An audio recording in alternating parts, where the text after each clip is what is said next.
Hello, and welcome to today's session, JD Edwards EnterpriseOne Mobile Solutions.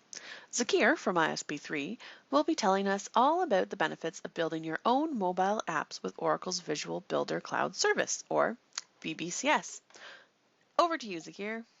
Just wanted to go through the agenda for the day. So the intention of covering in this presentation is going to be the JD mobility solutions, and then what are the tools to build your own application. And specifically, I'm going to show you some screenshots of the Visual Builder, which is the tool that we are going to look into. And just going to show you the steps how we could build a mobile app through the Visual Builder.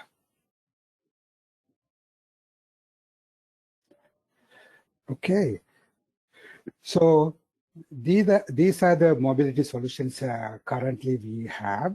So one is the browser based. So obviously we know we all sign in through the browser through the Internet Explorer, different various of browsers. And again, you could use that on the same iPad or on an Android device. So that is also possible. And the second one is we have specifically an app designed for Apple, which is the iPad container. So pretty much it's kind of a browser. Basically, you launch the iPad container. Inside the container, you run your JD Edwards application. And you may notice another mobility solution is kind of left out or missing from this list. So which is the mobile application framework. The applications Oracle already built. It's called MAF, MAF-based mobile applications. They are kind of missing from this list. So the reason they are missing from the list is Oracle officially, they have removed all the applications from starting iOS 14 and Android 11. So they no longer available on the Apple Store or the Google Play, because the reason is being that Oracle is going to be discontinuing the MAF framework. So as of fall 2020, so those applications will not be available from the app stores, Google Play and the Android Apple Store.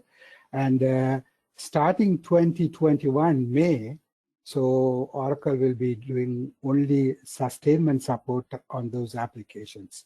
So pretty much, those applications will not be available for you guys to download and install. But however, still you can download the application through the Oracle Service Delivery or the Update Center. Say in case if you wanted to explore things and how features are working on them. So certainly you can download from the Update Center or the Oracle Software Delivery Cloud, and you should be able to look at the application. Also, in fact, if you have a mobile device management software, you should be able to push that to a device and you can use them. Only thing, the Oracle is not going to support on that product. So what's the strategy? So the strategy is going to be Oracle have this new product called VBCS, so Visual Builder Cloud Service. So that's going to be the new strategy for JD Edwards mobility side of things. So the strategy is going to be, again, build your own mobile devices. So Oracle is not going to provide any. So it's up to you how you wanted to build your mobile application.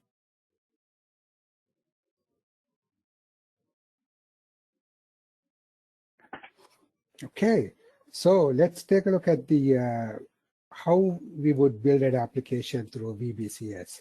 So if you take the marketplace, there are so many different no-code, low-code solutions out there. So what you are seeing on the left side is the different low-code, no-code solutions out there in the market. So certainly the VBCS is also part of that category. And from there, what we are doing is we are leveraging the JD Edwards orchestrations to retrieve the data from JD Edwards and build your mobile applications. So what you do is you take the VBCS from the left, and then you build your own orchestrator to go after the either data request or the form request. And what you have on the right-hand side is your JD Edwards application. So leveraging your orchestrations, you can transform your data, what you are seeing inside your web, you can push that to your mobile application. Okay. So let's jump onto the tool that we are using. So the tool is Oracle Visual Builder. So as you can see, it's a 100% web-based application. So it's you have the native lookup, you have an image of the phone in the middle of the developer, so that while you are developing the app, you can see how the app is going to look like as a final product. So pretty much on your left-hand side, you have all your tools and the component. You drag and drop into the screen, and then you can start building your applications. So the code is auto-generated behind the scenes. There are, if you need to get into advanced coding stuff, still you can get into that. But mostly the technology that we are using is a no-code, low-code solution. So pretty much it's a drag and drop into the designer.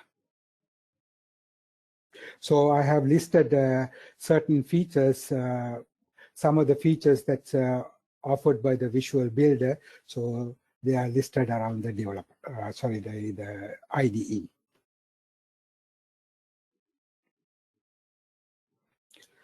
So here I have listed some of the key capabilities of the Visual Builder. So it's a cloud native, so you have to have a cloud subscription in order to use the Visual Builder. Again, it's easy to use. You drag and drop components onto the screen. You can visually you can see what you are building. So that's easy to use. And complete life cycle, so agile driven team development platform, and the SaaS integration. So when it comes to SaaS integration, so now when it comes to JD Edwards, all what we are leveraging is our orchestrations. So other than JD Edwards, if you like to retrieve data from different places, varying different places, yes, of course, you can use this SaaS integration to pull data not only from JD Edwards, other websites or any REST calls. You can kind of aggregate things into your mobile application. Again, the final key capability is the extensibility. So which is, the industry standard, HTML5, CSS, and again, of course, it is using the REST connectors to connect to the backends.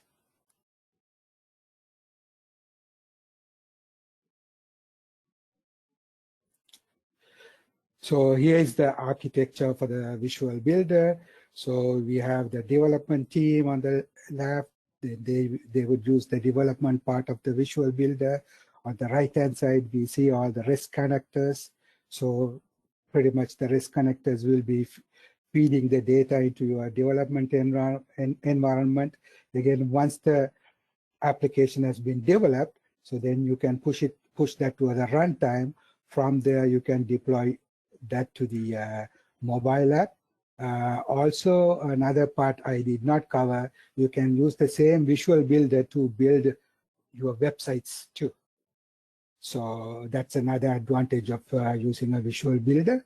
So you should be able to build your mobile app. At the same time, you should be able to build any desktop web application if you need to. It is not limited just for the mobile app. It is capable of developing web application as well.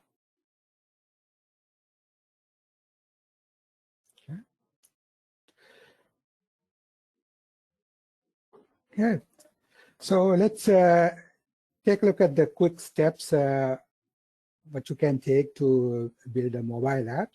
So the way you would do it inside your Visual Builder, so you create a service connector. So what the service connector is, basically you are you are pointing to the repository of your orchestrations. So now here what I'm showing on the right hand side. So this is I am pointing to the our ISP3 lab. So all the orchestrations that we built, automatically they will be listed as service connectors inside the Visual Builder. Say if you say, since you know this is going to be a cloud solution, say if you are building orchestration in-house, so all what you need to do is you need to create that endpoint so that you can publish outside to the internet. Once that the connector is being exposed to the outside internet, you should be able to create a service connection, and you should be able to consume your orchestrations within the mobile application. So that's going to be the service connector first. And the second step is going to be you build your application layout. So again, this is a completely a visual development environment. On the left-hand side, you have all your components. You can just simply drag and drop onto the screen. So based on that component that you are bringing into the screen, automatically the layout will be adjusted and displayed. So there are lots of components available. If anybody familiar with working on a Visual Studio C++ or Visual Basic, or in fact any other mobile application development environment, it's pretty much follow the same standards. So all the components are there. You just take the component to your screen, and then you bind with the data so that you can display that data into the screen. So first we made a connector. The second step is going to be create the application layer, and the third one is going to be the binding step. So basically in this step, you are merging the first step with the second step. You are bringing your data into the screen and binding the data into it. Once the binding is done, workflow. So if you have multiple pages you are building in your mobile applications, so definitely there is a way to do that. So inside the VBCS, there is a workflow capability.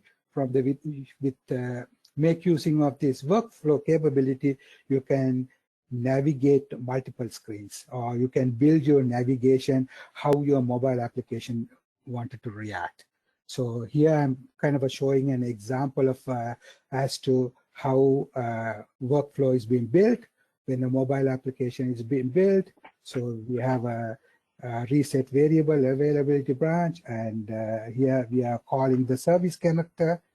And if it is success, then of course you can go into another branch and you can display, or if it is not successful, you can display a failure. So these plus points they are kind of expanding points where you can build your more components, and you can build your complete navigation and the workflow.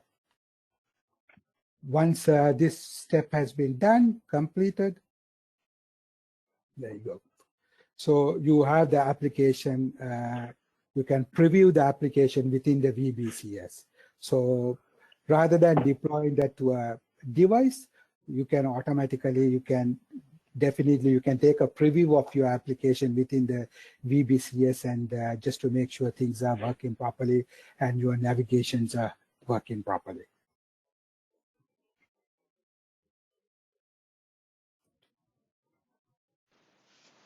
Great, thanks, Zakir.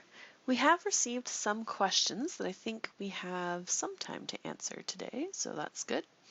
Alrighty, so the first question is, does JD Edwards have to be on a specific tools release to use VBCS? Great question. At the moment, no. So as long as you can build orchestrations, it could be any release. It could be the old ADF release or the JET release, in other words, the version 2 or 3. As long as you can build orchestrators and expose them, certainly you can leverage them or you can use them inside the VBCS to build your application. All right, thank you. Another question that has come in is, does VBCS have any built-in framework for JD Edwards, such as libraries or modules? This is an interesting question. So when Oracle originally released the math-based mobile application, yes, they provided some libraries you can incorporate into your mobile application. Unfortunately, that there is no such a framework inside the VBCS. So if you have to build anything, you need to build it from the scratch. So again, it kind of aligns with the strategy, which is build your own mobile app.